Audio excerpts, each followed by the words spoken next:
Twins write a letter and ask the hotel doctor, "Please, deliver it to apartment 1401. The billionaire reads it and is paralyzed." The morning sun streamed through the windows of the luxurious residential building as two small figures appeared at the entrance. The girls couldn't have been more than 5 years old, both blonde with light blue eyes that shone with determination.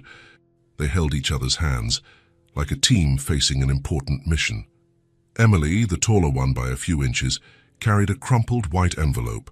Sophie, more timid, hid slightly behind her sister, but her curious eyes took in everything around them. "Excuse me, sir," Emily said to the doorman, who looked at them with surprise from behind the marble counter.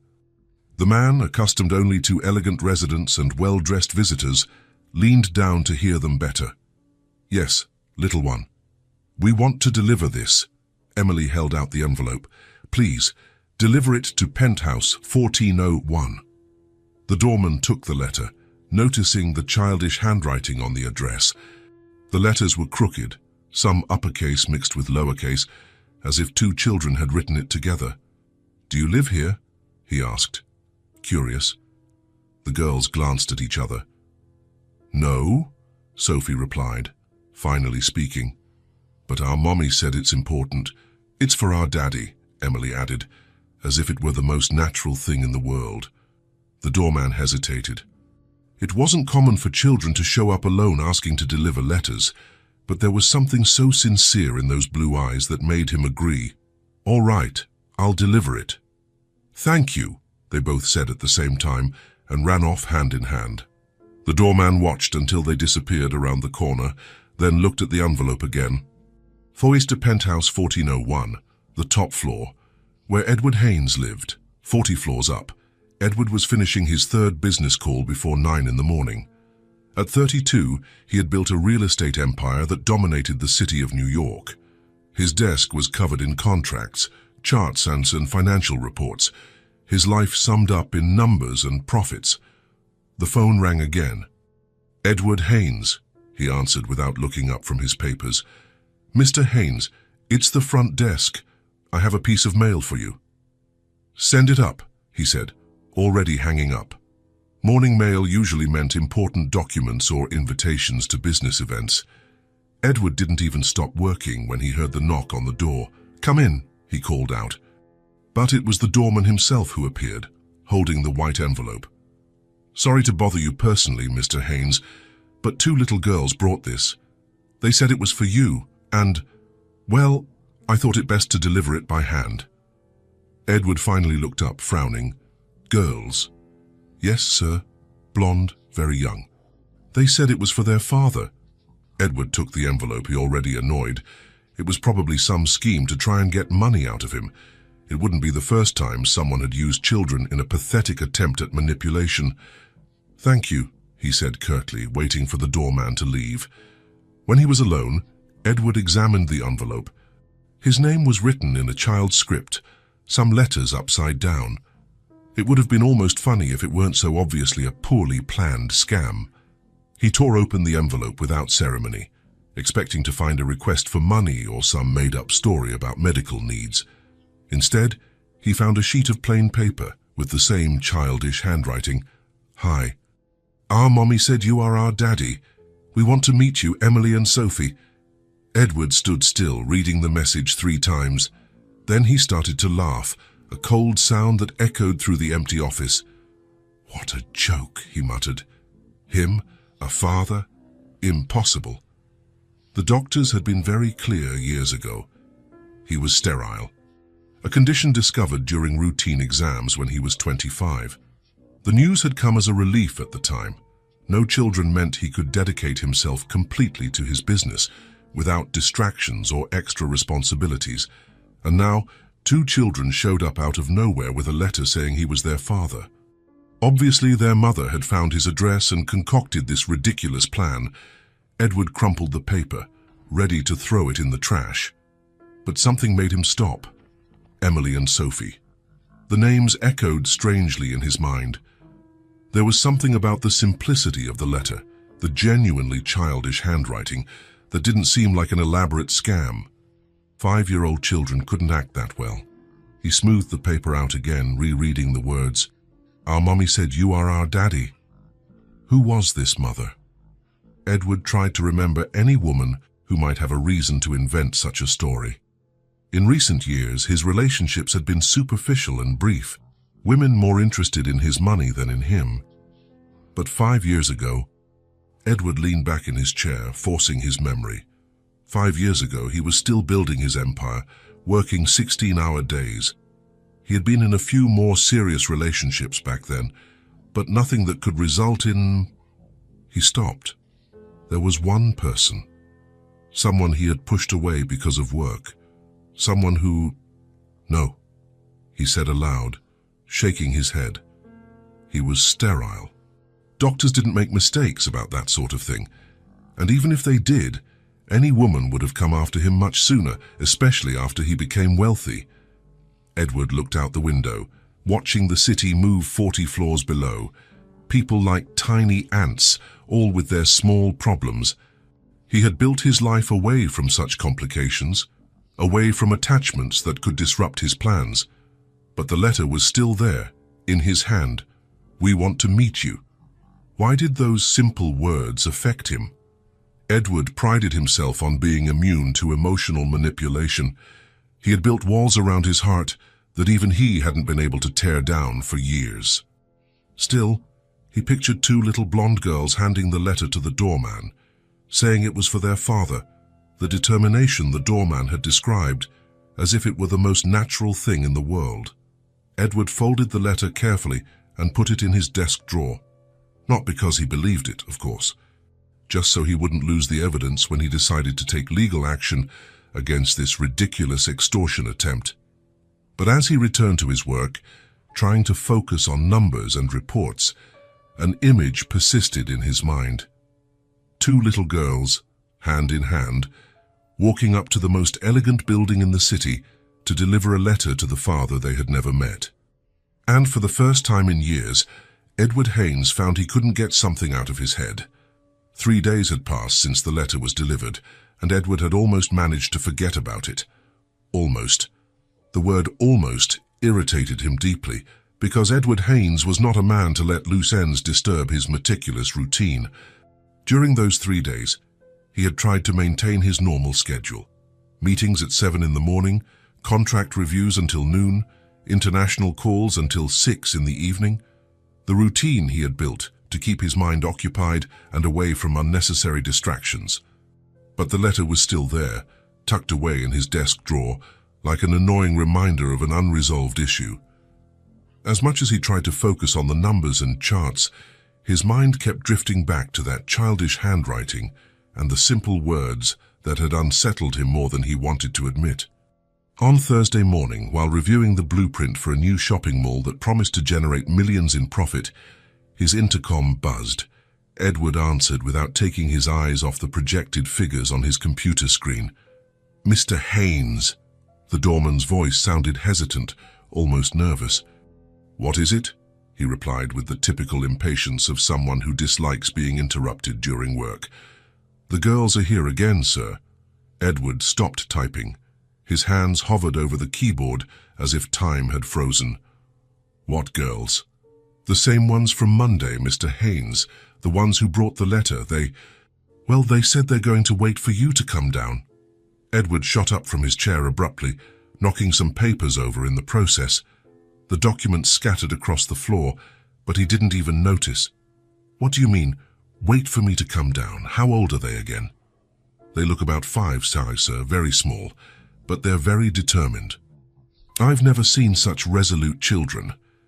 Determined? Edward almost laughed at the absurdity. They're 5-year-old kids.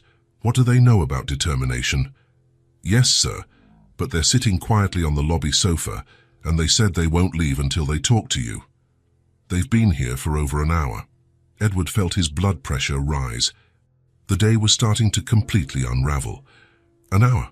And you haven't done anything? You haven't called anyone? I've tried everything, Mr. Haynes. I offered them water, cookies, asked if they wanted me to call someone, but they just say they came alone and that they need to talk to their father. They insist that you are their father. This is completely ridiculous. Edward slammed his hand on the desk, making the monitor wobble dangerously.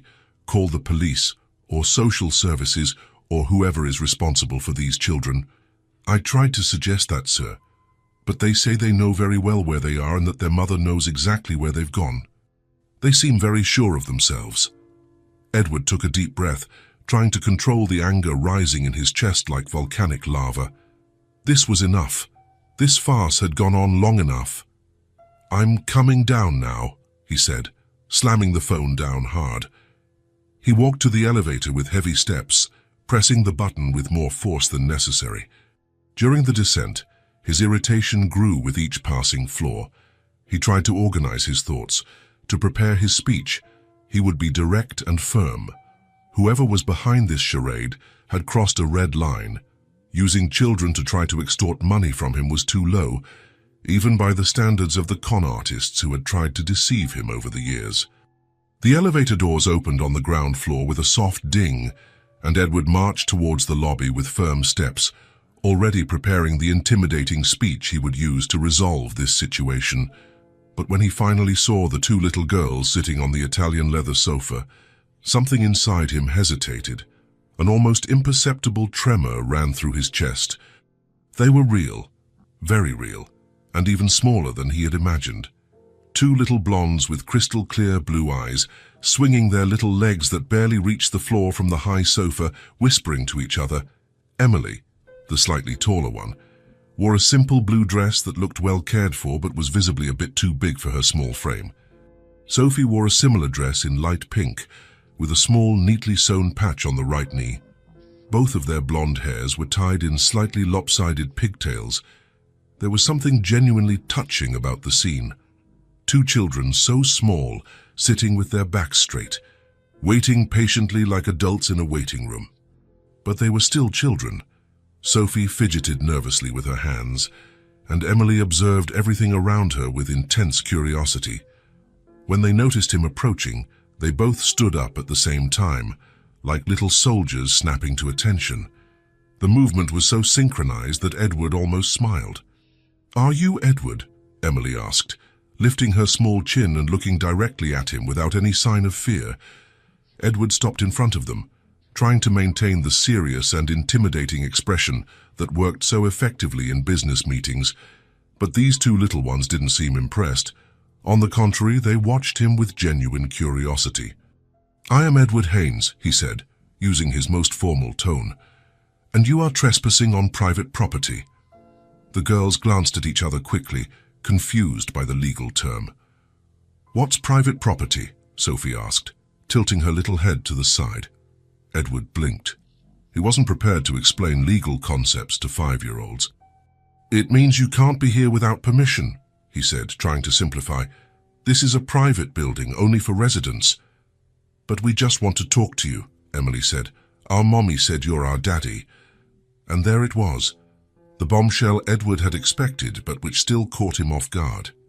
Hearing it in person from the mouths of two such small children made the situation feel much more real than a crumpled letter.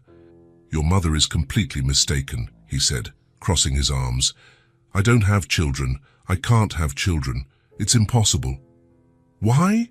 Sophie asked with that persistent curiosity of children. "Because medically it's not possible." Edward felt the absurdity of the situation. He, one of the most powerful men in the city, was explaining fertility issues to two 5-year-olds. "I'm sterile." The girls looked at him, not understanding. "What's sterile?" Emily asked, pronouncing each syllable carefully. Edward ran a hand over his face. How had he gotten to this ridiculous point? "It means I can't have children," he explained, feeling foolish. "But our mommy said you're our daddy," Emily insisted, with that typical childhood stubbornness. "And my mommy never lies to us. She always tells the truth about everything." "Your mother is mistaken this time," Edward said, raising his voice more than he intended. Sophie took a small step back, startled by his tone, but Emily stood her ground. "No, she's not," Emily said, her eyes starting to well up with tears she refused to shed. "She said you're very busy with work, but that you are our daddy." Edward turned to the doorman, who was watching everything with an embarrassed expression. "Call social services immediately," he ordered. "These children have been abandoned and need assistance." "We're not abandoned," Emily shouted. "Our mommy is at work. She said we could come talk to you." "Working where exactly?" At the place where she works," Sophie said, uncertain, looking to her sister for support. Edward rolled his eyes. The children had obviously been coached not to give specific information. "Enough of this whole charade," he said, turning to go back to the elevator. "I get out of here before I call the police for real." "Wait," Emily yelled, and there was something in her desperate tone that made Edward stop. When he turned around, he saw the girl was holding a small rectangular photo. "My mommy said to give this to you," Emily said, holding out the photo with a trembling little hand. Edward hesitated for a long moment. Part of him wanted to ignore it and go up to his apartment, but curiosity was stronger. He took the small photo, expecting to see the face of some opportunistic stranger. Instead, the world came to a complete stop. It was Clara Morrison, with that radiant smile that used to light up any room she was in. Her light brown hair falling over her shoulders, the bright green eyes he knew better than his own. It was a recent photo, but she was exactly as Edward remembered, perhaps a little more mature, but still the same Clara who had occupied his thoughts for years. His hands began to tremble uncontrollably.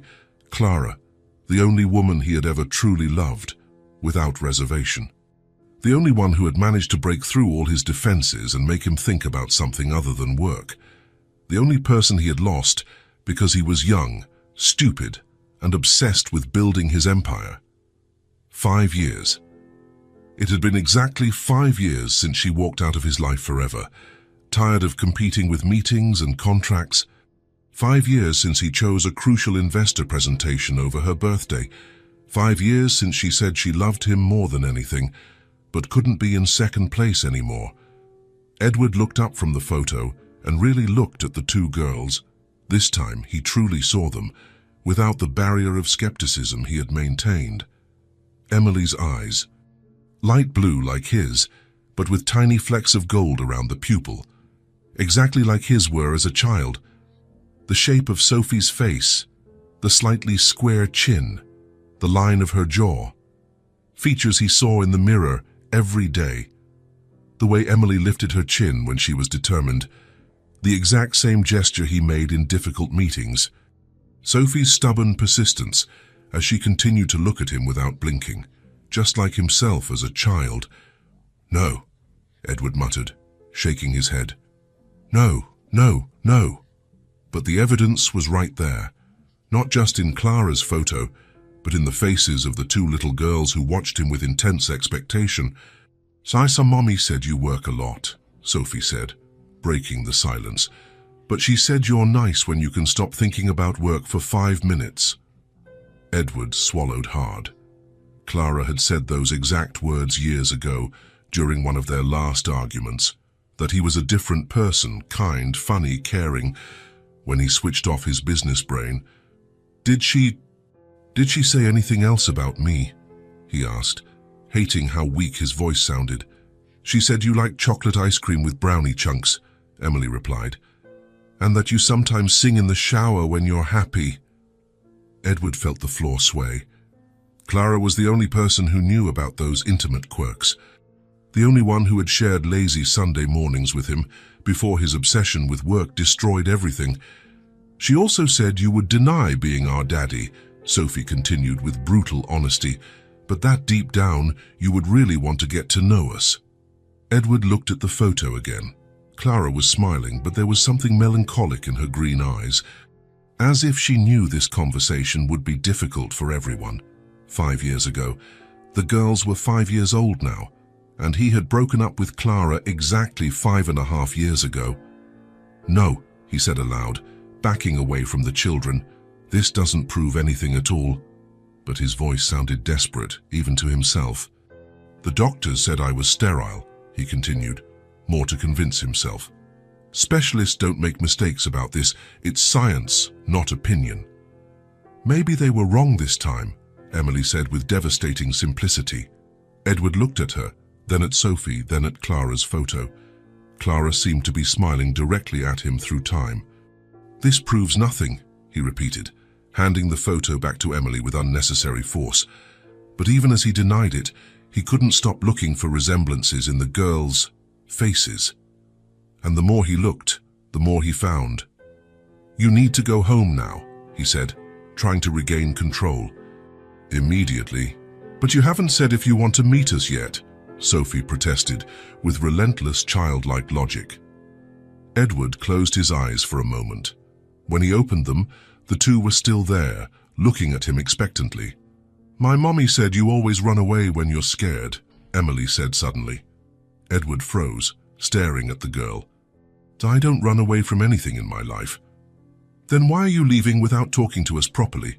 Emily asked, crossing her little arms. The question hung in the air like a direct challenge. Edward opened his mouth to respond, but no words came. Why was he running away? Because two unknown children had appeared claiming to be his daughters, and that was impossible. Because he had built his life on the certainty that he couldn't have children. Because Clara had come back in the most unexpected way.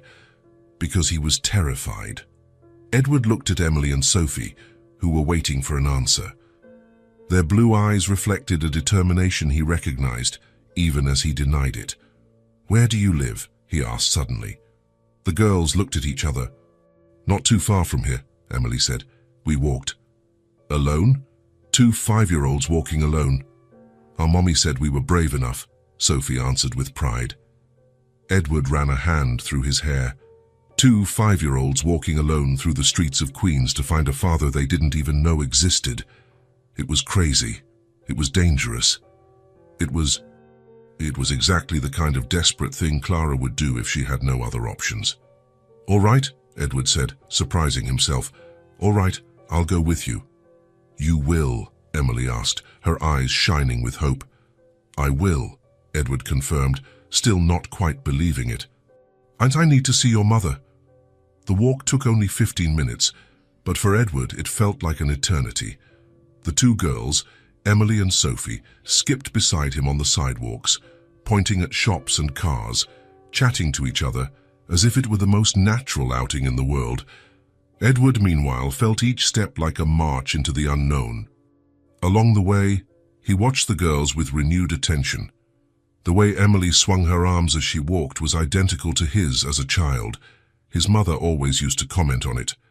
Sophie had a habit of furrowing her brow when she was concentrating, just as he did during important meetings.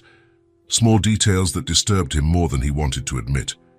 They left the upscale area of Midtown, where his building was Gachi, and entered a simpler neighborhood in Queens. The houses were smaller, older, but well kept. Small gardens, older cars parked on the street, children playing on the sidewalks. A world completely different from the one Edward knew.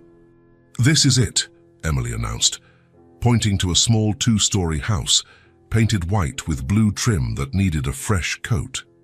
Edward stopped in front of the simple iron gate, observing the residence. There was a small front garden with flowers that looked like they had been planted with care, but now showed clear signs of neglect. The curtains in the main window were drawn, giving the house an air of privacy. Everything about it screamed simplicity, the opposite of his luxurious life. Sophie opened the gate, which had no lock, Edward noted, and ran towards the front door. "Mommy! Mommy! Edward came with us. He's here!" Edward hesitated at the gate. There was still time to turn back, to escape this situation that promised to turn his life upside down. But Emily looked at him expectantly. "Aren't you coming in? Mommy's waiting." Before he could answer, the front door opened, and there she was. Clara Morrison appeared on the doorstep wearing a simple cotton dress, a moss green that highlighted her eyes. Her brown hair was pulled back in a practical ponytail, and she looked thinner than Edward remembered, almost fragile. But she was still unmistakably the same woman who had occupied his thoughts for years. When their eyes met, time stood completely still. "Edward," she said, her voice carrying a complex mixture of surprise, resignation, and something he couldn't quite identify. "Clara," he replied, his throat feeling dry. The girls ran to their mother, each holding one of her hands. "He came, Mommy, he came to meet us," Sophie said excitedly. Clara looked down at her daughters, then back at Edward with intensity. There was a firmness in her face that he didn't remember seeing before. "Come in," she said, stepping back from the door. "We need to talk properly." Edward walked through the small garden and entered the house. The interior was simple but cozy. A small living room with a floral fabric sofa, a light wood coffee table with a few scratches from use, photos of the girls scattered on the wall in cheap but carefully arranged frames. It was all very different from the minimalist luxury of his apartment. "You can go play in your room," Clara said to the girls. "Mommy needs to talk to Edward about grown-up things." "But we want to stay and listen," Emily protested. "Not now, sweetie. You can come back later, if he wants. But first, he and I need to talk alone." There was a natural authority in Clara's voice that made the girls obey immediately. They ran up the stairs, leaving the two adults alone in the tension-filled room. A heavy silence settled between them. Edward watched Clara more closely. She looked tired and with small lines around her eyes that weren't there 5 years ago. Her clothes were simple, well cared for, but visibly inexpensive, and there was a determination in her posture that he didn't recognize. "Why now?" Edward asked, breaking the silence. "Always after 5 years, do you decide to do this?" Clara sat on the sofa, gesturing for him to take an armchair. Edward remained standing. "Sit down, Edward. We need to talk like adults." "I'd rather stand. Answer my question." Clara sighed, running a hand through her hair. They started asking about their father, Emily especially. She saw other kids at school being picked up by their dads and wanted to know why she and Sophie didn't have one. "And you decided to make up a story that I was their father?" Clara's green eyes narrowed. "Make up? Edward, they're your daughters. I didn't make anything up. I told them the truth I should have told a long time ago." "That's completely impossible," Edward began, pacing the room like a caged animal. "You know very well I can't have children. The doctors were adamant about it." "They were wrong, Edward. Medical specialists don't make mistakes about this kind of thing." Clara stood up too and facing him. "Yes, they do. And the proof is upstairs, playing in their room." Edward stopped in front of her, his eyes flashing with anger. "You're lying.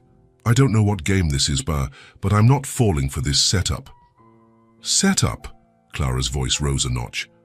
"You think I would spend 5 years raising 2 children alone just to set up a scam? I don't know what your motives are, but I know this story is impossible." Clara stared at him for a long moment, then shook her head with sadness and exasperation. "You haven't changed at all, have you? Still the same arrogant man who only believes what he wants to believe, ignoring reality. I believe in scientific facts, and the fact is, I'm sterile. The fact is, you have 2 5-year-old daughters upstairs. Prove it." "How?" Clara opened her arms in frustration. "What do you want me to do? They look like you, Edward." "Anyone can see the resemblance immediately." Edward let out a bitter laugh. "Resemblances can be a coincidence, or you could have chosen their father because he looked like me." Clara turned pale. "How dare you say something like that?" "Because I know you, Clara. I always knew how your mind works when you want something." Clara's hand flew towards Edward's face, but he caught her wrist before she could slap him. "Don't you dare accuse me of that," she said, trembling with rage. "Don't you dare suggest I would use my daughters that way." Edward released her wrist but didn't back away. "Then explain to me why you waited 5 years. Why didn't you come to me when you found out you were pregnant?" Clara moved away, going to the window. "Because I knew you. I knew exactly how you would react. I knew you would doubt me, accuse me, do exactly what you're doing now. And that didn't give me the right to know and choose." "What choice?" Clara turned to him. "The choice to tell me it was impossible. The choice to accuse me of trying to trap you. You had already made it clear that work was more important than anything in your life. That didn't give you the right to hide this from me." "Hide what? Daughters you insist aren't yours." Edward ran his hands through his hair, exasperated. "Clara, be reasonable. You know my medical limitations. Your medical limitations are running around upstairs. The doctors said I was sterile." "The doctors were wrong," Clara shouted, losing her patience. "For God's sake, Edward, doctors are human. They can be wrong." "Not about something so basic. They can be wrong about this too." She was pacing agitatedly now. "Must you want to cling to that diagnosis so badly, because it always gave you the perfect excuse to never commit to anything?" Edward tensed. "That has nothing to do with—" "It has everything to do with it," Clara interrupted him. "You've always used that sterility as a shield, as an excuse to never have to choose between work and family, because family was never going to be an option anyway. You don't know what you're talking about. I know perfectly well. I knew you, Edward. I knew how you worked. And when I found out I was pregnant, I knew you would find a way to deny it, to run from the responsibility. So why are you doing this now? Why did you bring the girls to me?" Clara stopped and faced him. "Because they asked about their father, because Emily wanted to know why she didn't have a daddy like the other kids. They asked, and I didn't want to hide it anymore. They deserve to know who you are. You could have made up any story. I could have. But they deserve to know the truth about their father, even if you never acknowledged them as your daughters." Edward watched Clara. There was an iron determination in her that he had never seen before. The woman in front of him was no longer the young woman who had fallen in love with him. She was a mother, a woman who had faced 5 years alone raising 2 children.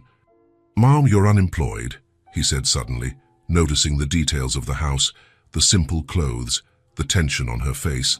Clara lifted her chin. "I am. I lost my job 3 months ago. But that has nothing to do with them seeking you out. Doesn't it? How convenient. You lose your job and suddenly my supposed daughters show up at my door. You're despicable," Clara said, her voice low but charged with emotion. "You always were, but now you've managed to be even worse. I'm a realist, and realistically, this whole story is a big lie." "You know what's a lie, Edward?" Clara moved closer to him. "A lie is you pretending not to see their resemblance to you. A lie is you using a medical diagnosis to deny the reality that's right in front of you. The reality is that I can't have children. The reality is that you have 2 daughters. And while you were hiding behind your work, while you were building your empire, I spent 5 years raising them alone. 5 years of sleepless nights, fevers, first steps, first words that you missed." Clara's voice was choked with 5 years of resentment and pain. 5 years of watching them grow up without a father, wondering why they were different from other children. 5 years explaining that Daddy was too busy to visit, when in reality Daddy didn't even know they existed because it was easier that way. And while you hid behind your work, you missed 5 years of their lives. Edward stood in silence, watching the pain on Clara's face. "And now you come here and accuse me of a setup as if I planned all this. As if having daughters was some kind of prize I wanted to snatch from you." "Clara, no," she cut him off. "Let me finish. I don't want anything from you, Edward. Not money, not recognition, not anything. I just wanted them to know who their father is. I wanted to give them the chance to meet you, even knowing you would probably reject them. I'm not rejecting anyone. You're just being yourself. The same man who chose work over me. The same man who could never commit to anything that didn't turn a profit." Edward felt as if he had been punched in the gut. "That's not fair." "Fair?" Clara laughed humorlessly. "You know what's not fair. Raising 2 children alone. Working 2 jobs to support a family. Explaining to your daughters why they can't have the things other kids have. If you had told me, what? You would have helped, even believing they aren't yours, even being sure I was lying." Edward didn't answer. "That's what I thought," Clara said, her voice returning to a calm tone. "You're still the same man who lost the woman he loved because he couldn't stop working long enough to be present. I loved you. Loved. Past tense. And even then, it wasn't enough for you to change." Edward looked at her, at the simple living room, at the pictures of the girls on the wall. "I don't believe they are my daughters," he said finally. Clara nodded as if she had expected this answer. "I know. Your suspicion was always stronger than any emotion. That's why you lost 5 years of their lives, Edward. And that's why you'll continue to lose." They were silent for a moment. From upstairs, they could hear the girls' laughter as they played. "What do you want from me?" Edward asked. "Nothing," Clara replied. "Absolutely nothing. You can leave now if you want. I'll explain to them that you were too busy to stay." Edward glanced at the stairs, then at Clara. "What if I do a DNA test?" Clara stared at him. "Do it, but when the result comes back positive, don't come here expecting me to make things easy. They will grow up knowing who you really are, a man who doubted them before he even tried to know them." Edward nodded slowly. "I'll do the test." "Do it." He walked towards the door, then stopped. "Clara? What? Why did you never tell me you were pregnant?" Clara was silent for a long moment. "Because I knew you would react exactly as you did today. And they always deserved more than that." Edward left the house without another word, leaving Clara alone in the small living room, listening to her daughter's laughter from upstairs. Edward left Clara's house with his mind in total turmoil. All the way back to his building, her words echoed in his head like a persistent refrain. They were wrong. And while you were hiding behind your work, you missed 5 years of their lives. The next day, first thing in the morning, he called his private doctor, Dr. Martinez. "Edward Haynes, I need a DNA test done urgently." "Of course, Mr. Haynes. May I ask the reason?" Edward hesitated. How could he explain that 2 children had appeared out of nowhere, claiming to be his daughters? "Family matters. Can you arrange everything discreetly?" "Absolutely. I'll arrange for a private lab. When can you bring the other party?" "Today, if possible." Dr. Martinez arranged everything for the afternoon. Edward called Clara, keeping his tone cold and professional. "I need you to take the girls to the lab today at 3. "That was fast," Clara said, with no surprise in her voice. "Already have it all arranged." "I want to get this over with." "Of course you do. Address?" Edward gave her the information and hung up. There was nothing more to say until the results came in. The lab was discreet and elegant, located in a private clinic in the city center. Edward arrived first, nervous in a way he hadn't felt in years. When Clara entered with Emily and Sophie, he watched the 3 of them with renewed attention. The girls seemed curious but not scared. Clara had explained that they were just having a simple test, nothing more. "It's just a little bit of saliva," the technician explained, showing them the small tubes. "It doesn't hurt at all." Emily went first, cooperative and curious about the whole process. Sophie was a little more hesitant, but followed her sister's lead. Edward had his test done in silence, watching the girls from the corner of his eye. "The results will be ready in a week," the technician informed them. A whole week. Edward didn't know if he could wait that long. During that week, something strange happened. Edward found himself thinking about the girls constantly, not just about the possibility of them being his daughters, but about them as small individual people. On Wednesday, he was in an important meeting when he remembered how Emily had lifted her chin when she was determined to deliver the letter. On Thursday, during an international call, he thought about the way Sophie fidgeted nervously with her hands. On Friday, why he did something he had never done before. He left the office early and drove to the girls' school. He didn't go in, just stayed in the car watching the children leave. When he saw Emily and Sophie running towards Clara, who was waiting for them at the gate, something stirred in his chest. They were so small, so full of energy and life, and maybe they really were his, but no, he couldn't think like that. The test would prove he was right. It had to. On Saturday, Edward woke up early and instead of going to the office as he always did, he drove to a park near Clara's house. He hadn't planned it. He just found himself there. To his surprise, he saw Clara walking with the girls. They were playing in the children's area while Clara sat on a bench reading a book. Edward watched from a distance, hidden behind a tree like a spy.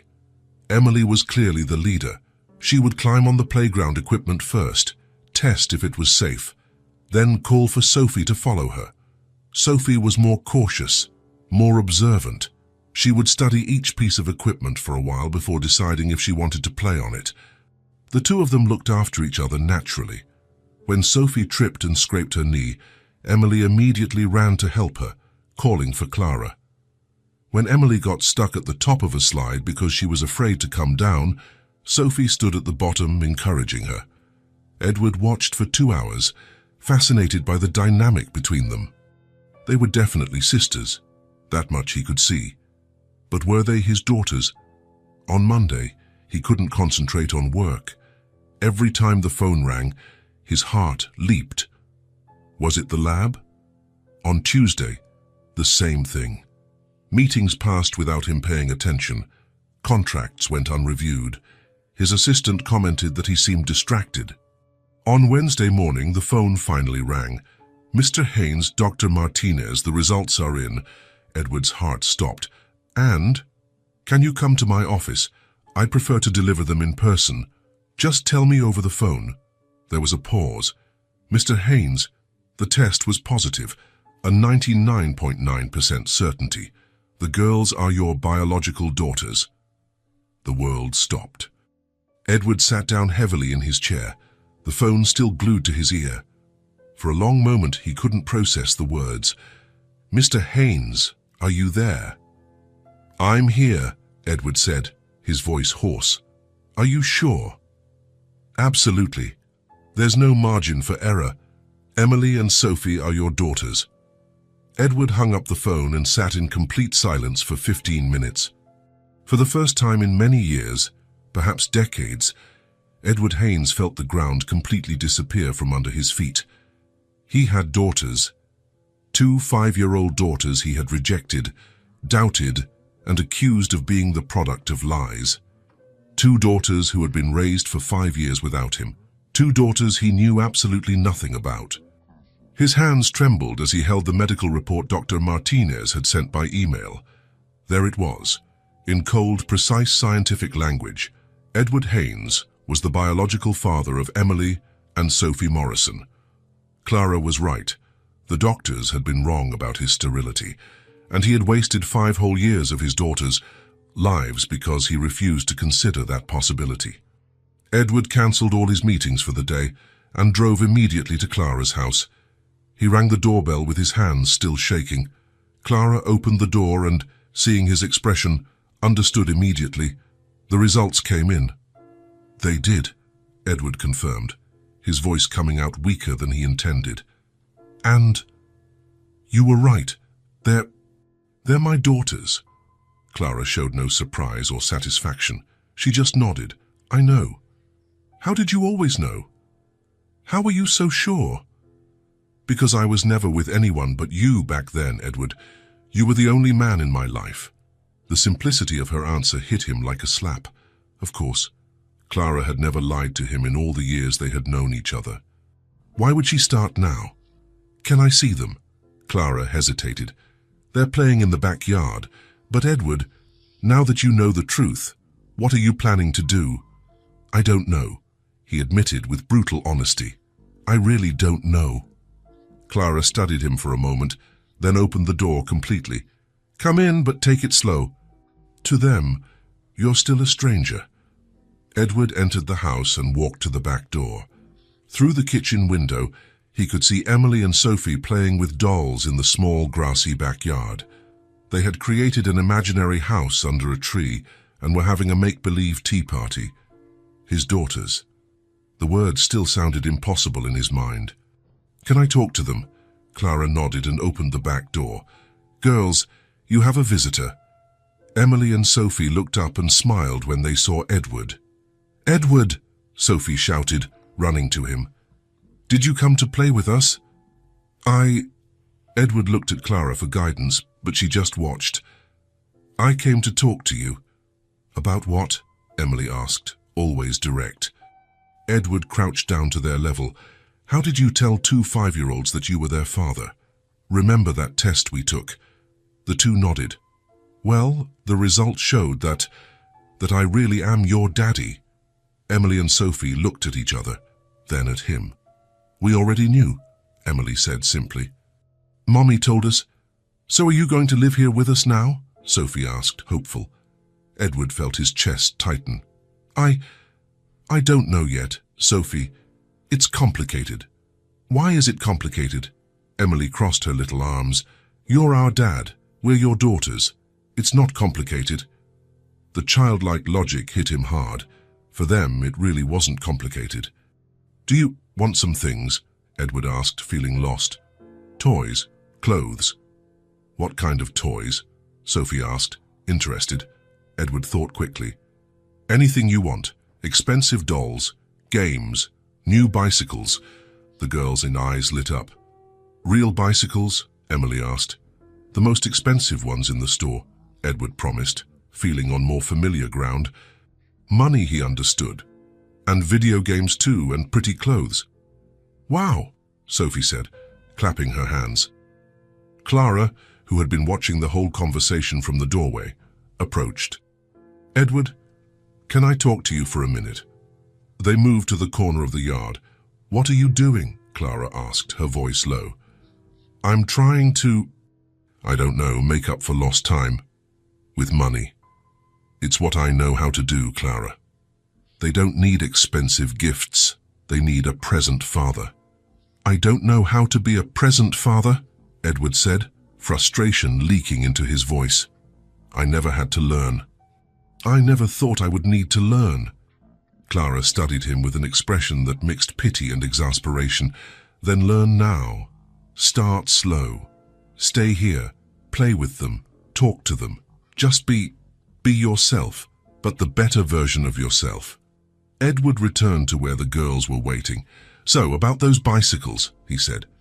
How about we go to the store tomorrow? Really?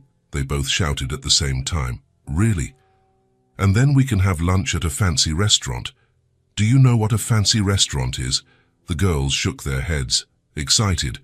I'll show you. And then we can go to the mall to buy new clothes and toys. Anything you want. As he spoke, Edward noticed the girls' initial excitement starting to wane. Sophie was fidgeting with her hands, and Emily was biting her lip. You don't want to? He asked, confused. We do, Emily said hesitantly. But what? Are you going to leave afterward? Sophie asked, her voice small. The question caught him off guard. Will I have to work? Everyone works, Emily said. Mommy works, but she doesn't leave. Edward looked at Clara, who was watching with an expression he couldn't interpret. I'm not leaving forever, he said, trying to sound convincing. I'll visit you. When? Sophie asked. When I can. Weekends. Maybe. The girls were silent for a moment. Okay, Emily said finally, but the enthusiasm was gone from her voice. Can we still get the bicycles? Edward felt a strange tightness in his chest, a feeling that he had said something wrong, but he didn't know what. Of course you can. I'll buy you anything you want. But as the girls went back to playing, he noticed they didn't seem as excited anymore. They whispered to each other, casting occasional glances in his direction. Clara approached again. They're disappointed, she said quietly. Why? I promised them everything they wanted. Edward, they don't want your things. They want you. But I said I'll visit. When you can't, weekends, maybe. Clara shook her head. You don't get it at all, do you? Edward looked at the girls, then at Clara. What did I do wrong? I'm trying to do what I can. You're trying to buy their love instead of building a real relationship. You're offering things instead of offering yourself.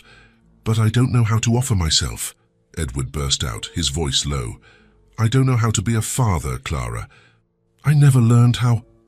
Clara looked at him with a mixture of sadness and determination. Then you'd better learn fast, because now you have two daughters who need a real father, not a rich man who shows up once in a while with presents. Edward watched Emily and Sophie playing in the yard. They had gone back to their playhouse game, but the mood had changed. They spoke quietly, without their earlier energy. He had managed to disappoint them in less than 10 minutes of officially being their father. "How do I fix this?" he asked, genuinely lost. "You sit down there on the grass and play with them. Forget about the presents for a minute and just be present." Literally present. Edward looked at the grassy ground, then at his expensive suit. "I'll get my clothes dirty." Clara sighed deeply. "Edward, if you're more worried about your suit than your daughter's, then you still don't understand what it means to be a father." Edward stood still for a long moment, watching the girls. Then, slowly, he walked over to where they were and sat on the grass, not caring about the suit. "Can I play house with you?" he asked. Emily and Sophie looked at each other, surprised. "Do you know how to play house?" Sophie asked. "No," Edward admitted. "How can you teach me?" For the first time since he'd known he was a father, Edward saw genuine smiles return to his daughters' faces. Maybe there was hope, after all.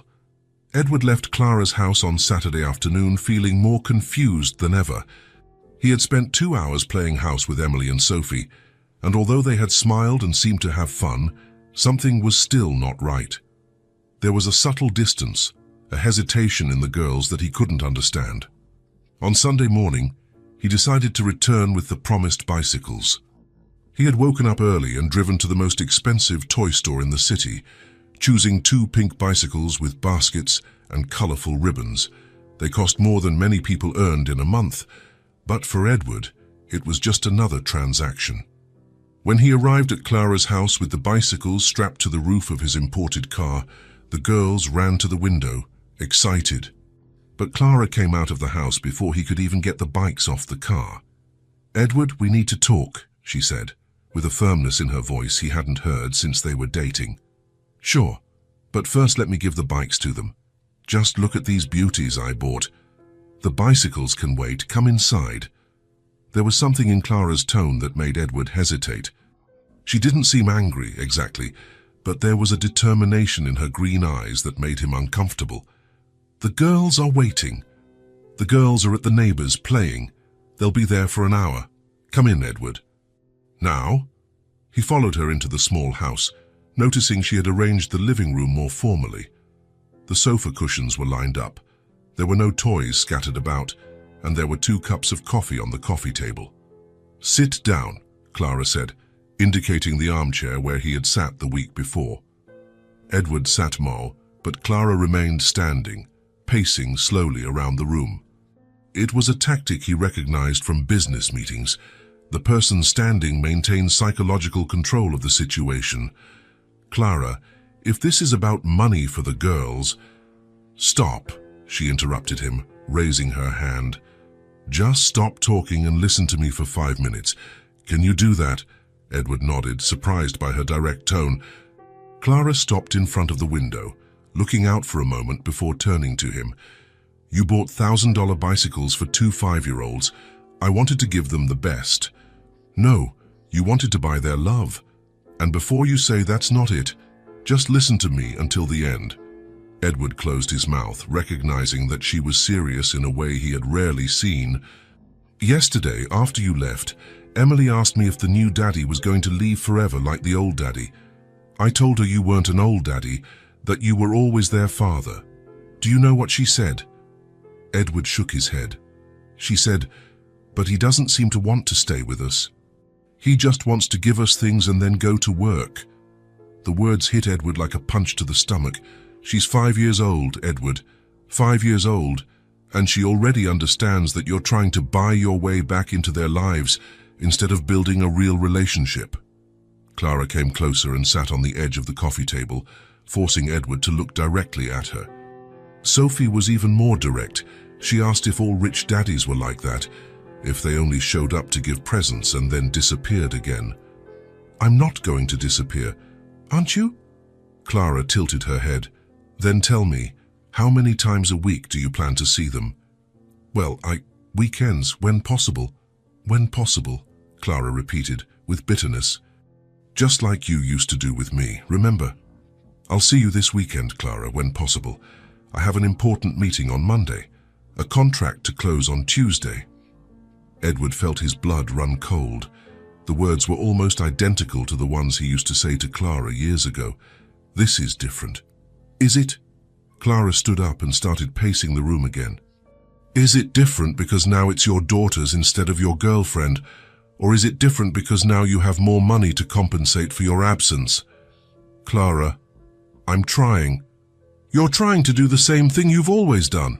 She turned to him, her eyes shining with frustration. "You're trying to solve an emotional problem with money and empty promises." Edward stood up too, feeling defensive. "The promises aren't empty. I'm going to be present in their lives." "When possible," Clara repeated sarcastically. "Edward, you've never lacked money. Never. You've always had enough to buy whatever you wanted, to solve any problem that could be solved with money." She stopped in front of him, looking directly into his eyes.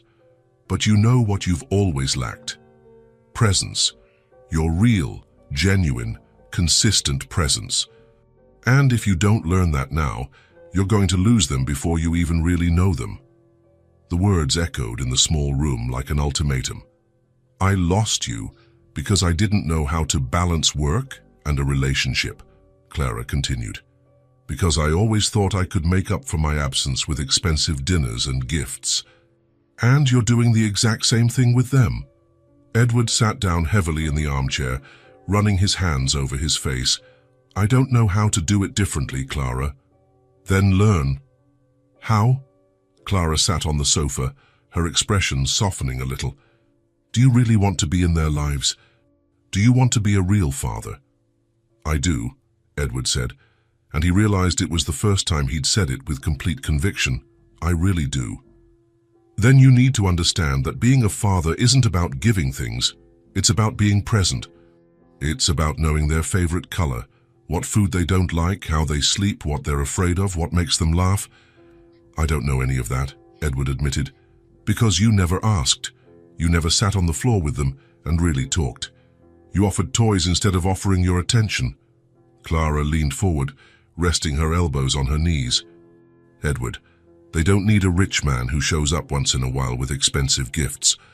They need a father who is present, who participates in their lives, who knows them as people." "What if I don't know how to do that?" "Then you learn by doing. You make mistakes, you try again, you make more mistakes, until you get it right. That's how being a parent works." Edward was silent for a long moment, processing her words. "Either you learn now," Clara said, her voice returning to its former firmness, "or you will lose them. And this time it will be forever, because they will grow up remembering that their father preferred to be a rich stranger than a real person in their lives." The words hit Edward with full force. He was faced with the same mistake he had made with Clara, thinking he could replace presents with money, quality time with expensive gifts. "And what do you want me to do?" he asked, finally. "I want you to spend a whole day with them, a real day, doing normal things that fathers do with their children, without spending money, without gifts, without trying to impress. Just be with them. A whole day. From 8 in the morning to 8 at night. 12 hours. And you can't talk about work, take business calls, or promise things you'll buy for them later." Edward swallowed hard. "What if I don't know what to do?" "Ask them. They'll teach you." Clara stood up and went to the window again.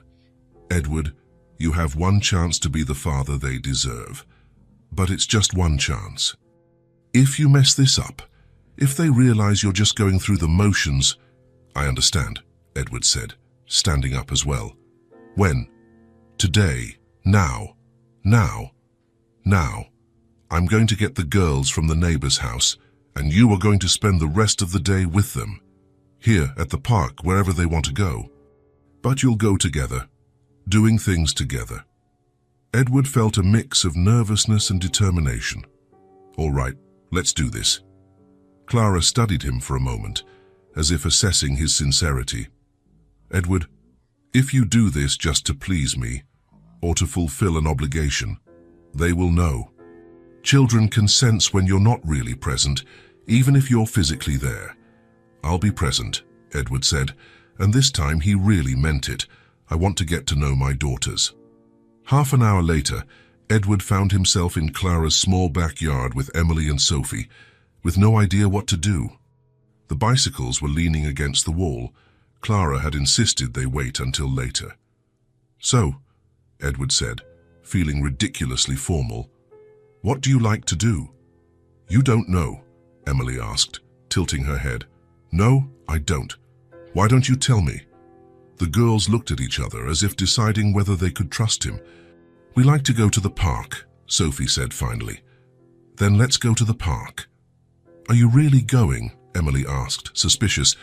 "You're not going to say you have to work?" Edward crouched down to their level. "I'm not working today. Today is just for you." "Promise?" "I promise." And for the first time, Edward truly wanted to keep such a promise. The park was 2 blocks from the house. During the walk, Edward tried to ask simple questions. "What's your favorite color?" "Pink," Sophie said immediately. "Blue," Emily said, "but sometimes I like green too." "And what's your favorite food?" "Pasta," they both said at the same time, then laughed. "And the food you like least?" "Broccoli," Emily said, making a disgusted face. "I like broccoli," Sophie said, "but I don't like peas." Edward smiled, realizing he was genuinely interested in their answers. It was simple, basic information, but he had never bothered to ask before. At the park, the girls ran immediately to the swings. "Will you push us?" Sophie asked. "Of course." Edward stood behind the swings, gently pushing Emily and Sophie, listening to their laughter. It was a sound he realized he had never truly paid attention to before. Pure, genuine, infectious. "Higher!" Emily shouted. "Not too high," Edward said, instinctively worried. "Are you scared we'll fall?" Sophie asked. "A little. Mommy is too, but she pushes anyway." Edward pushed a little harder, and the laughter grew. There was something comforting about being there, simply doing something that made his daughters happy.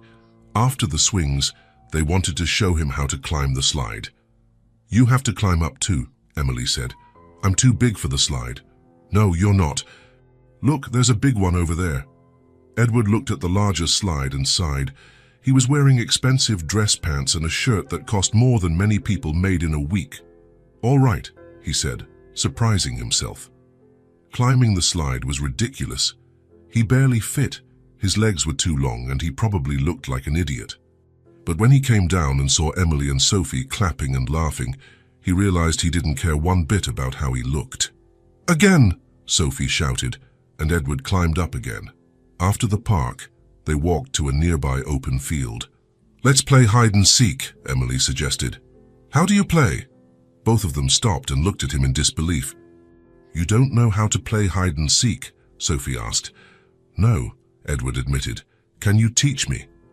For the next hour, Edward learned the rules of hide and seek, discovered it was surprisingly hard to find hiding places when you're 6 feet tall, and laughed more than he had in years. When he found Emily hiding behind a tree too thin to conceal her completely, she shouted, "You found me!" with such joy that Edward felt something warm spread through his chest. When it was his turn to hide, and Sophie found him crouched behind a low bush, she said, "Daddy, you're too big to hide there," and laughed so hard she fell onto the grass. Daddy. She had said daddy naturally, without thinking. And Edward realized that for the first time, the word didn't sound strange. As it started to get dark, they walked back to Clara's house. On the way, Sophie took his right hand and Emily took his left, and they walked like that for the 2 blocks. "Daddy," Emily said as they walked, "are you coming back tomorrow? Do you want me to come back?" "Yes," they both said at once. "Then I'll come back." "Even if you have work?" Edward stopped walking and knelt in front of them. "Girls, I promise you I'm going to try to be a better father. I'm going to try to be more present. It won't be perfect at first because I'm still learning, but I promise I'll try." "Okay," Sophie said, and hugged him. Emily hesitated for a moment, then hugged him too. "You're nice when you're not talking about work," she said. Edward laughed. "Thanks. You're nice too." When they got home, Clara was waiting at the door. "How was it?" she asked. "So it was Edward searched for the right words. It was the best day I've had in a very long time. Daddy played hide and seek, Sophie shouted, running to Clara. And he went down the slide, Emily added. Clara smiled, and Edward saw approval in her eyes. That's great. Did you have fun? A lot, they both said. Now go wash your hands for dinner. And then you can show Daddy the drawings you made yesterday. The girls ran inside the house. Edward stayed at the door with Clara. How did I do? He asked. Look at them, Clara said. They're happy, genuinely happy. I think you did well. After a simple dinner, pasta with tomato sauce, which Edward discovered was indeed the girls' favorite food, Emily and Sophie disappeared into their room and came back with some papers. We made a drawing for you, Sophie said, holding out a sheet of paper. Edward took the drawing and felt something stir in his chest. It was 3 stick figures, a tall man in the middle, 2 small girls, one on each side, all holding hands. There was a yellow sun in the corner, a square house with a red door, and what looked like colorful flowers scattered on the ground. This is you, Emily said, pointing to the middle figure. And this is us. And this says Daddy, Sophie said, pointing to some crooked letters under the male figure. Edward held the paper with slightly trembling hands. It was just a child's drawing, made with crayons on plain paper. It probably cost less than 50 cents in materials, but it was the most valuable gift he had ever received. It's beautiful, he said, and realized his voice was choked with emotion. Can I keep it? Of course, Emily said. It's for you. Do you really like it? Sophie asked, seeking approval. Edward looked at the drawing again, then at the 2 girls watching him expectantly. For the first time since he found out he was a father, perhaps for the first time in his entire adult life, Edward Haynes felt genuinely, completely connected to other people. I love it, he said, and this time he let the tears well up in his eyes. It's the best gift I've ever gotten. And as he hugged Emily and Sophie, with the drawing still in his hand, Edward finally understood what it meant to truly feel like a father. 2 weeks had passed since the day at the park, and Edward had kept his promise to be more present. He visited the girls every day after work, even if only for an hour. He had eaten dinner at Clara's 3 times, played hide and seek in the backyard, and even helped with their homework. The drawing Emily and Sophie had made for him was framed on his office desk, right next to his financial monitors. Every time he looked at those stick figures holding hands, he felt a connection to something much bigger than spreadsheets and profits. On Thursday morning, Edward was reviewing reports when his phone rang. Edward, it's Richard, said the voice on the other end of the line. Richard Thompson was one of the most important investors on the East Coast. Richard, what a surprise. Straight to the point, I have a proposal that might interest you. A deal that will triple your profits in the next 2 years. Edward sat up straighter in his chair.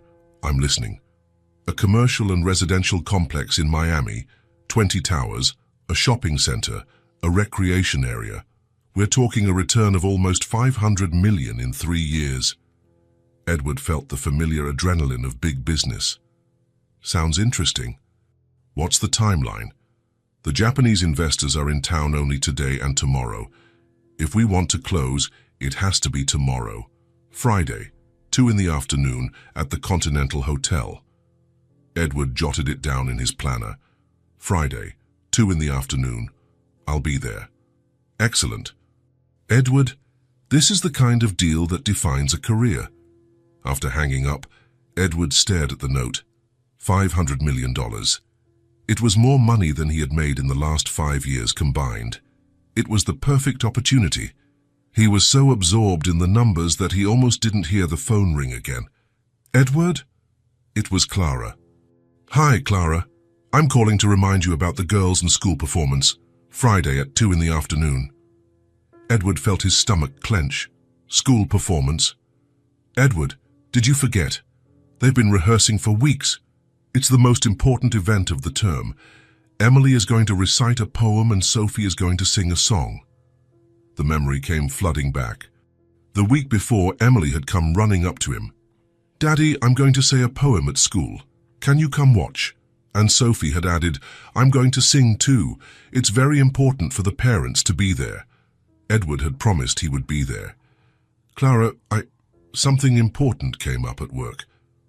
More important than your daughters? Edward looked at his planner. 2 in the afternoon, the same time on the same day. Clara, it's a very important contract, $500 million. With that money, I can secure the girls' future forever.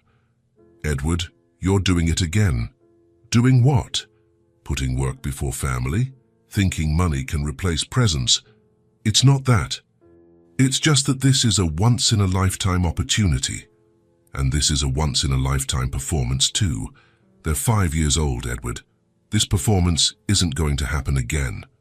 You don't understand the magnitude of this deal. I understand that you're about to make the same choice that cost you our relationship 5 years ago. The line went silent. Edward, they've told all their friends that their daddy is going to be there. Emily drew a heart on the program with your name inside. Sophie practiced her song 15 times yesterday. Edward felt something tighten in his chest. Choose, Edward. This time, make the right choice. She hung up, leaving Edward alone with his decision. For the rest of the morning, Edward tried to focus on work, but he couldn't. $500 million versus a 1-hour school performance. Logically, there was no comparison. But every time he tried to convince himself, he heard Sophie's voice practicing, or saw Emily drawing a heart with his name on it. At lunchtime, he called Richard. Richard, about tomorrow. Is there any chance we can move the time? Impossible. The Japanese have a flight at 5. It's 2 o'clock or never, Edward. I see. Is there a problem? Edward looked at the framed drawing. The stick figure man in the middle, the 2 small girls, all holding hands. No problem. But when he hung up, Edward wasn't sure if he had told the truth. In the afternoon, he went to visit the girls as he always did. They were in the backyard practicing for the performance. Daddy, Sophie shouted. Want to hear my song? Sophie stood in the middle of the lawn and began to sing a song about friendship. Her small, clear voice filled the air. Did you like it? She asked when she finished. It was beautiful, Sophie. Now it's my turn, Emily said. She recited a poem about family, about having people who love you. Every word seemed chosen to strike Edward in the heart. You're going to be there tomorrow, right, Daddy? Sophie asked, holding his hand. Edward looked at her, then at Emily. I have a very important meeting at the same time. The smiles vanished from both their faces. But you promised, Emily said, her voice small. Sometimes work. You always choose work, Emily interrupted, crossing her little arms. Just like Mommy said. Emily, it's not like that. Yes, it is, she shouted, her eyes shining with tears. You said you would be different, but you're not. She ran inside the house. Sophie looked at Edward with disappointment. Can't you miss work just once? She asked. Edward knelt down to her level. Sophie, it's a very important meeting. With this money, I can buy beautiful things for you. I don't want things, Sophie said, shaking her head. I want you to come watch me sing. And then she too ran inside, leaving Edward alone. Clara appeared at the door. They told me what happened. Clara, you have to understand. I understand perfectly. You haven't changed at all. It's not about the money, it's about their future. Their future is being decided right now.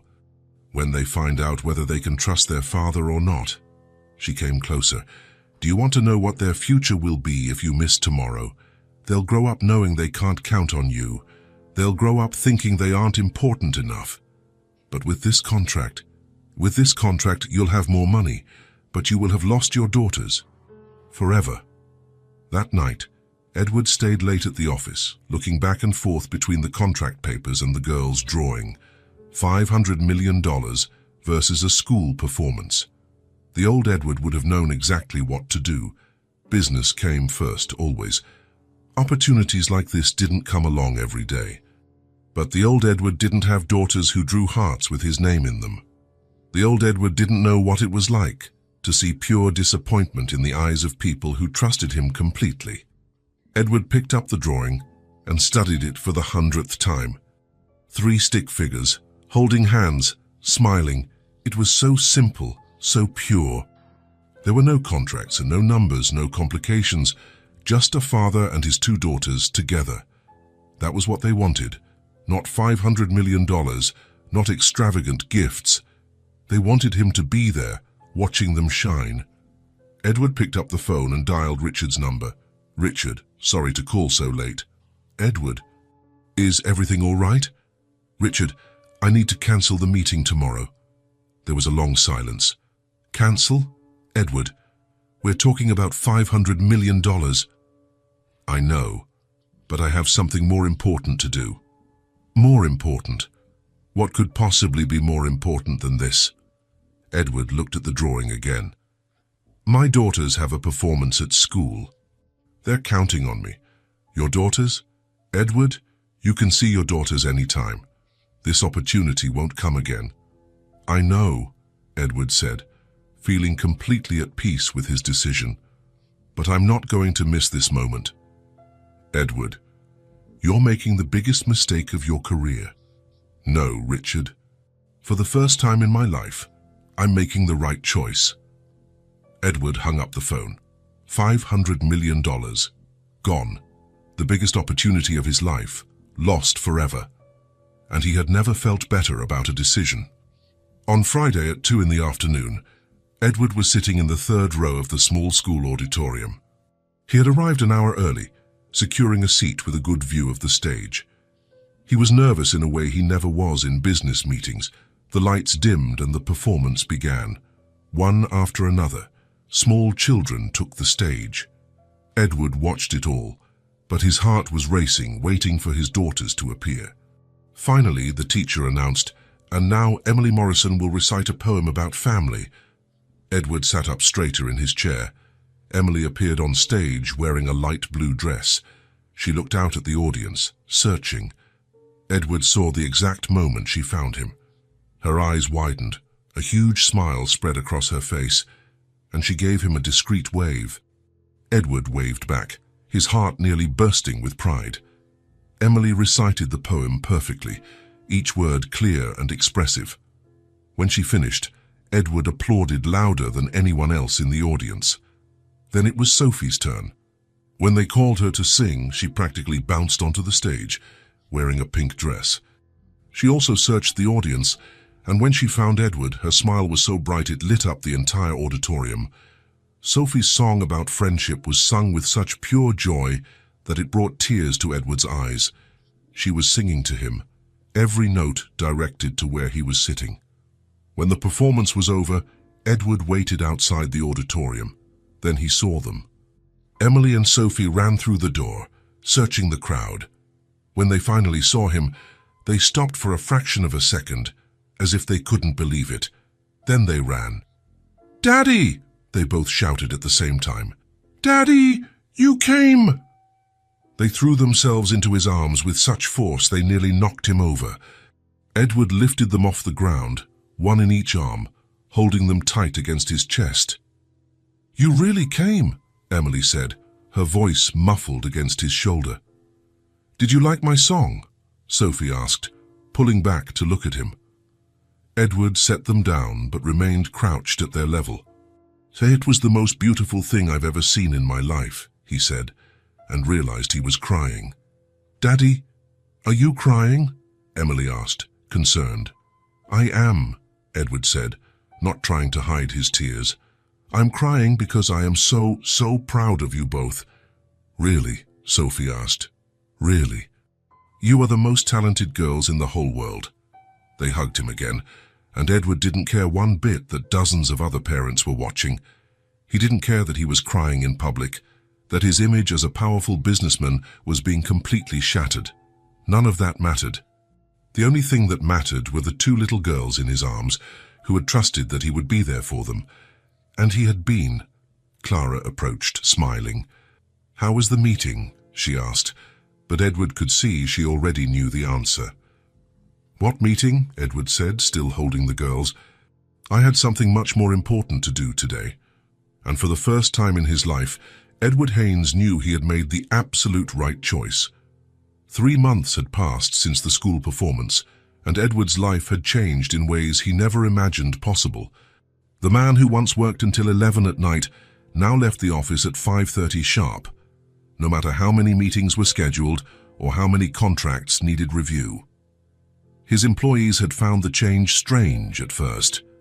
Edward Haynes, the legendary workaholic, turning down meetings after 6 p.m., cancelling business trips on weekends.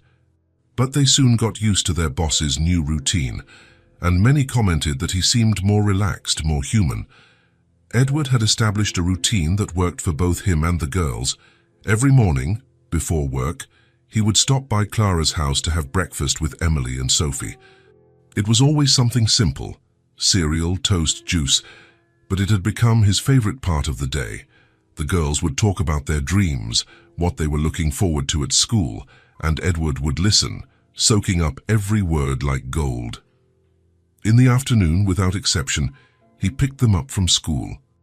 The first few days, other parents looked curiously at the man in the expensive suit waiting in line. But soon, Edward became part of the school routine, known as Emily and Sophie's dad, who always arrived promptly at 3:15. On the way home, the girls would talk about their day at school, about their friends, their lessons, the games at recess. Edward learned more about his daughters, lives on those 15-minute walks than he had in all the previous months. Weekends became sacred. Saturdays were for adventures, parks, the zoo, the science museum, or walks around the neighborhood.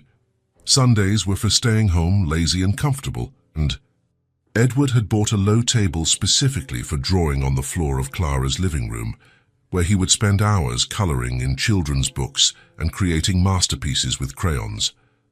The most surprising thing was discovering how easy it was to balance work and family when he truly committed. He became more efficient at the office, focused and direct. Meetings that once lasted 2 hours were now resolved in 40 minutes. Decisions he used to postpone for days were made quickly. Having limited time forced him to be better at his job, not worse. Clara had also experienced significant changes. 2 weeks after the school performance, she landed a job as an administrative coordinator at a medical clinic. The salary was better than any previous job, and the hours allowed her to be present in the girls' lives. Financial independence brought back a confidence Clara hadn't felt in years. She was able to make small improvements to the house, a new coat of paint for the living room, new curtains, a better tended garden. They weren't extravagant changes, but they represented stability and hope. Most importantly was seeing how Emily and Sophie had blossomed over the past few months. The girls, who once carried a subtle sadness for not having a present father, now radiated happiness. They ran to the door every afternoon when they heard Edward's car pull up. They spoke of him with pride to their friends at school. They drew our family with 4 people, always holding hands. Clara watched Edward's transformation with joy and relief. The man she had loved years ago had finally found a balance that seemed impossible when they were younger. He was still ambitious and successful, but now he knew there were things more important than money and contracts. One Sunday afternoon, all 4 of them were in Clara's living room, spread out on a colorful rug on the floor. Emily and Sophie had convinced Edward and Clara to participate in a drawing contest, where everyone had to draw their version of the family. "No looking at each other's drawings," ordered Emily, always the organizer. "Everyone makes their own." Edward found himself lying on his stomach on the rug, crayons beside him, trying to draw 4 recognizable figures. He had no artistic talent, but he had learned that with the girls the effort was more important than the result. "Done?" Sophie announced after 15 minutes. "Who wants to show first?" "Me," said Emily, holding up her paper. It was a typical child's drawing, 4 stick figures in front of a square house, with a smiling sun in the corner. But this time, Edward noticed, all the figures were the same size, and they were all holding hands. "Beautiful, Emily," Clara said. "And now it's Sophie's turn." Sophie's drawing was similar but included flowers in the garden, a dog, though they didn't have one, and hearts floating above the figures. "Heads." "My turn." said Clara, showing her drawing of the family sitting at the dinner table, all smiling. Now, Daddy, Sophie said, throwing herself down next to Edward. Edward turned his paper over, revealing 4 figures that were clearly the work of a talentless adult trying to draw like a child. The proportions were all wrong, and he had spent so much time trying to make detailed faces that the figures looked haunted. Emily and Sophie burst into laughter. "Daddy, why does Mommy have 3 eyes?" Emily asked. "And why am I bigger than you?" Sophie added. Edward looked at his drawing and started laughing too. "I guess I don't have a talent for art." "That's okay," Emily said, hugging his arm. "We'll teach you." "Yeah," Sophie agreed. "You just need more practice." Clara watched the scene with a smile. Seeing Edward on the floor, laughing at himself, completely unconcerned with his image, was something she had never imagined possible. "How about we put all the drawings on the fridge?" she suggested. "Yes!" the girls shouted in unison. While Clara and the girls arranged the drawings in the kitchen, Edward remained alone in the living room, watching through the doorway. Sophie was on her tiptoes, trying to reach a magnet on the fridge, while Emily held the drawings. Clara helped them patiently, laughing at something Sophie had said. His family. The word still sounded strange and wonderful. Edward thought about the last few months, about how his life had completely changed.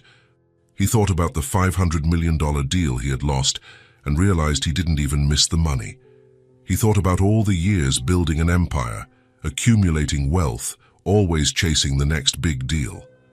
And then he looked at his daughters taping drawings to the fridge, radiant with happiness over a simple afternoon of drawing on the floor. When the girls came running back into the living room, throwing themselves into his arms for a group hug, Edward felt an absolute clarity about what truly mattered in life. "Daddy," Emily said, snuggled against his chest, "are you staying for dinner?" "If Mommy lets me," Edward replied, looking at Clara. "Of course you can," Clara said. "Says, but you're helping cook." "I can make pasta," Edward offered. "You know how to make pasta?" Sophie asked, impressed. "I know how to boil water," Edward admitted. "You can teach me the rest." As they headed to the kitchen, with Emily and Sophie each holding one of his hands, Edward reflected on the journey that had brought him here. He had spent decades constructing buildings, accumulating properties, creating a legacy he thought was permanent. But now he knew the truth. My greatest legacy isn't my buildings, but these girls who taught me how to be a father. And for the first time in his life, Edward Haynes was truly home.